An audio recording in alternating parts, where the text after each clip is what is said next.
ఆయన రద్దు చేస్తారా చెప్పాలి మరి. ఇక దాంతోపాటు ఇంకొక అంశం, బీఆర్ఎస్ పార్టీ వేగంగా పుంజుకున్నది అనేది నేను చాలా స్పష్టంగా చెప్తున్నా. ఎందుకంటే బీఆర్ఎస్ పార్టీకి సంబంధించి అనుకూలంగా అనేక సర్వేలు వస్తున్న పరిస్థితి ఈ మధ్య కాలంలో చోటు చేసుకుంటున్నది. ఇంకోటి, ప్రజల్లో కూడా చాలా భయంకరమైన వ్యతిరేకత మొదలైంది కాంగ్రెస్ ప్రభుత్వం మీద. ప్రజలందరి చూపు కూడా బీఆర్ఎస్ వైపే చాలా స్పష్టంగా కనబడుతుంది. సో ఇలాంటి పరిస్థితులలో బీఆర్ఎస్ వేగంగా పుంజుకుంటున్నది. బీజేపీ కాంగ్రెస్ వైపు చూస్తున్నది. బీజేపీ కాంగ్రెస్ వైపు చూస్తున్నది. Congress MP Renuka Chowdary social media video viral అంటూ కూడా చూస్తున్న పరిస్థితి కనబడుతుంది. ఆమె ఏదో లిఫ్ట్లో వెళ్తున్న తరుణంలో ఏమని చెప్పింది అంటే, ఈ మన తెలంగాణలో కాంగ్రెస్ పార్టీ అనేది అందపాతాళానికి పడిపోతున్నది. కానీ ఇక్కడ విషయం ఏంటంటే, ఇదే కాంగ్రెస్ పార్టీ మనది గ్రాఫ్ పడిపోతున్నది, బీఆర్ఎస్ పార్టీ రెట్టింపు ఉత్సాహంతో వాళ్ళది పెరిగిపోతున్నది. ఇంకొక వైపు ఏంటంటే బీజేపీ కూడా కాంగ్రెస్ వైపే చూస్తున్నది. ఎవరన్నా పూర్తి స్థాయిలో కూడా తెలంగాణలో పాగా వేయడానికి, అంటే రాష్ట్రంలో జరుగుతున్న ప్రతి పరిస్థితిని కూడా చూడండి. మొన్నటికి మొన్న సర్వే వచ్చినప్పుడు 80 స్థానాలకు పైగా బీఆర్ఎస్ఏ గెలుస్తుంది అని చెప్పారు. మళ్ళా అంతకుముందు ఒక సర్వే వచ్చినప్పుడు కూడా బీఆర్ఎస్ వైపే ఉన్నాయి 90 స్థానాలు అని చెప్పారు. అంతకుముందు సర్వే వచ్చినప్పుడు 100 స్థానాలకు పైగా బీఆర్ఎస్ఏ అని చెప్పారు. ఇప్పటికిప్పుడు ఎన్నికలు జరిగిన 80 పైకి సీట్లు కూడా బీఆర్ఎస్ఏ అనే చెప్తున్నారు. అంటే రోజు రోజుకు బీఆర్ఎస్ గ్రాఫ్ అనేది గణనీయంగా పెరగడానికి ప్రధానమైన కారణం ఏంటో తెలుసా? ప్రభుత్వం తమంతట తమ వేళ్లతోని వాళ్ళ కళ్ళు వాళ్ళే పొడుచుకుంటున్నారు.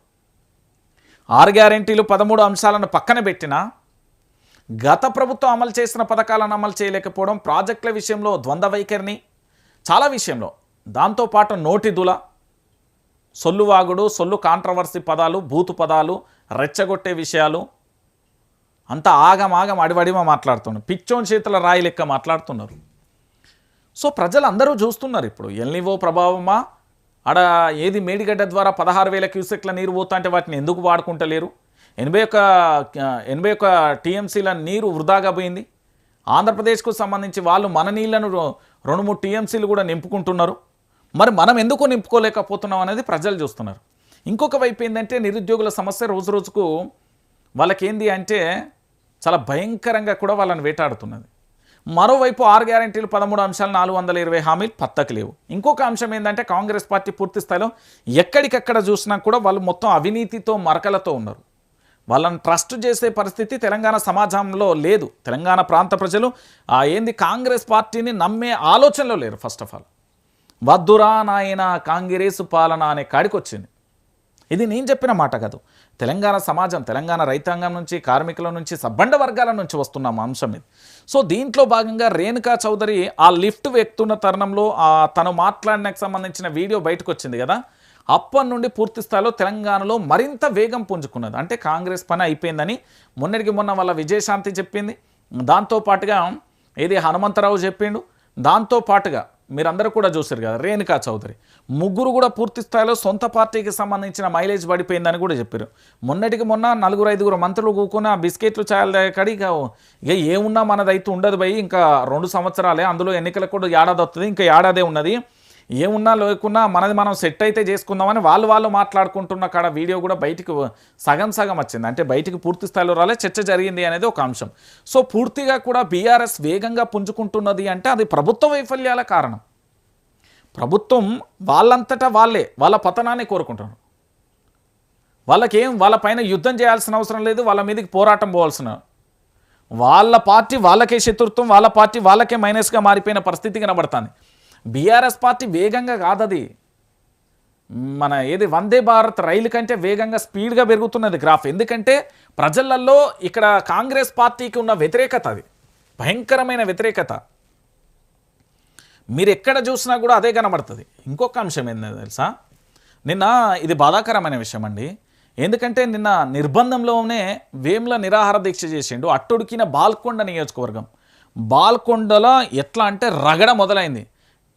అంటే కత్తిగట్టిన సర్కార్ ఆపేందుకు విఫలయత్నం, అప్రకటిత కర్ఫ్యూ, అరెస్టులతో ఉద్రిక్తత. అసలు కర్ఫ్యూ విధించాల్సిన పరిస్థితి ఏమొచ్చిందో నాకు అర్థం కాలేదు. బాల్కొండ మొత్తం కూడా ఏమైందో చూడుర్రి. ఇగో ఇక్కడ చూస్తున్నా వెల్పూర్లోని స్వగృహంలో కఠోర దీక్ష చేసిన మాజీ మంత్రి వేముల ప్రశాంత్ రెడ్డికి మద్దతుగా వచ్చిన మహిళలు దీక్షతో మద్దతు పలికేందుకు వస్తున్న మహిళలను అడ్డుకుంటున్నారని తెలిసి పోలీసులపై ఆగ్రహాన్ని వ్యక్తం చేసిండు వేముల ప్రశాంత్ రెడ్డి యొక్క ఉగ్ర రూపం నాకు తెలిసి నిన్న పోలీసులు చాలా దగ్గర నుండి చూసిళ్ళు. ఎందుకంటే అపోజిషన్గా ఉన్న పొజిషన్లో ఉన్న ఆయన ఉగ్ర రూపాన్ని నిన్న పోలీసులు చూడాల్సి వచ్చేది. మీరు చూడుర్రి, ఎందుకంటే పోలీసులు ఎంత నిర్బంధం విధించినా కూడా మొక్కవోని ధైర్యంతో బీఆర్ఎస్ మాజీ మంత్రి బాల్కొండ ఎమ్మెల్యే వేముల ప్రశాంత్ రెడ్డి బుధవారం ఒక్కరోజు నిరాహార దీక్ష చేశారు. ప్రజా సమస్యల పరిష్కారమే లక్ష్యంగా సర్కార్ హామీల అమలు ప్రధాన డిమాండ్లతో వేముల ప్రశాంత్ రెడ్డి ప్రజాస్వామ్యబద్ధంగా నిరాహార దీక్షకు పూనుకున్నారు. దీక్షపై కత్తిగట్టిన కాంగ్రెస్ పోలీసులను ఉసుగొల్పింది. దీంతో నిజామాబాద్ జిల్లా బాల్కొండ నియోజకవర్గంలో రోజంతా ఉద్రిక్త నెలకొంది. బీఆర్ఎస్ నాయకులు కార్యకర్తలపై పోలీసులు దౌర్జన్యకాండ దమనకాండ కొనసాగింది. ప్రజాస్వామ్యబద్ధంగా నిరాహార దీక్ష చేపట్టిన వేముల పైన కక్షగట్టి కాంగ్రెస్ ప్రభుత్వం కక్షగట్టింది. ఇంకొక విషయం ఏంటంటే దాదాపుగా బుధవారం సాయంత్రం దీక్ష వరకు నిర్వహించిండు. భీమ్గల్ పట్టణ అభివృద్ధిపై సర్కార్ నిర్లక్ష్యం సమరశంకం కానీ మున్సిపల్ ఎన్నికలలో అప్పుడు ఇష్టారీతిన హామీలు ఇప్పుడు మాత్రం వాటికి సంబంధించి పట్టించుకోవట్లేదు. దాదాపుగా ఇక్కడ కుట్రతోని 75% నిర్మాణాలను పూర్తి 75% నిర్మాణం పూర్తి చేసుకున్న 100 పడకల దవాఖాన కానీ భీమ్గల్ ఆర్టీసీని డిపోను పునఃప్రారంభం కానీ 12 కోట్లతో సీసీ రోడ్ అంటే అక్కడ అభివృద్ధి విషయంలో పూర్తి స్థాయిలో వేముల ప్రశాంత్ రెడ్డికి సంబంధించి దీక్ష చేసింది. అయితే దీక్ష చేస్తే అడుగడుగునా కూడా అడ్డుకునే ప్రయత్నం చేసింది. ఇంకొక బాధాకరమైన విషయం ఏంటంటే వీళ్ళ సొంత పార్టీకి సంబంధించిన కాంగ్రెస్ పార్టీకి సంబంధించిన నేతలను కూడా నిన్న పోలీసు వాళ్ళు మరి మర్చిపోయిలో తెలియదు కానీ అరెస్టు చేసిన దాఖలాలు కూడా అక్కడక్కడ కనబడ్డాయి. అంటే ఒకసారి మీరు అందరూ కూడా ఆలోచించాల్సిన విషయం.